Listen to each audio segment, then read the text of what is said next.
Bon Bernard, l'année dernière, nous avons eu une édition particulièrement riche parce que le parcours était exceptionnel et le plateau était exceptionnel.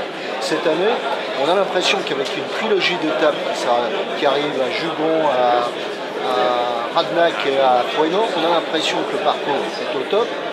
Le plateau est Dinan, parce que ça, il ne faut pas oublier les pavés. Hein. Ouais. Et le plateau semble également bon. Alors là, tous les ingrédients sont en place pour avoir une belle édition. Ah, une très belle édition. Il y a un beau parcours, ça c'est sûr. Il y a tout ce qu'il faut pour faire la course. Il y a des petites étapes, des grandes étapes. Quand il y a des petites étapes, c'est difficile. Quand c'est moins dur, c'est un peu plus long. On a beaucoup de jeunes coureurs, de bons coureurs. Et ça, c'est important.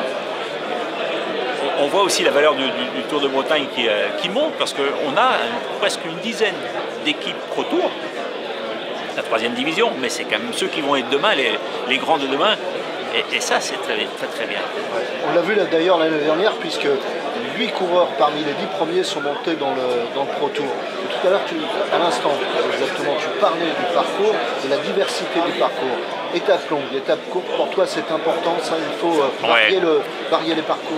Il faut varier, il faut partir du principe que chaque coureur a besoin de récupérer. Donc si on fait une étape dure, il faut qu'il puisse récupérer un laps de temps important.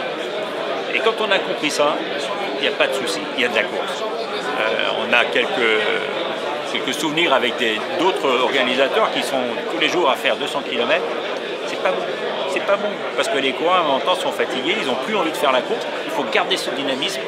Et depuis que je suis avec Christophe, on en a parlé plusieurs fois, je dis, petite étape, tu peux la rendre difficile, grande étape, tu la rends moins dure. Et la Bretagne s'y prête bien, on a tout ce qu'il faut pour réussir ce challenge. Tu parlais de Dinan et Jugon-les-Lacs alors, il paraît que tu as monté la côte. Oui, bien sûr, bah oui, je suis pas encore si vieux que ça, mais... Il y a un temps qui est loin, on le montait 20 fois, 25 fois, parce que c'était normal.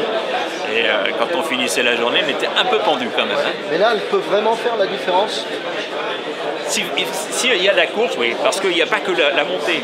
Elle est un peu technique, il faut aller rechercher les petites bosses derrière. Non, je crois que s'il y a vraiment la course, ça peut faire exploser carrément le peloton.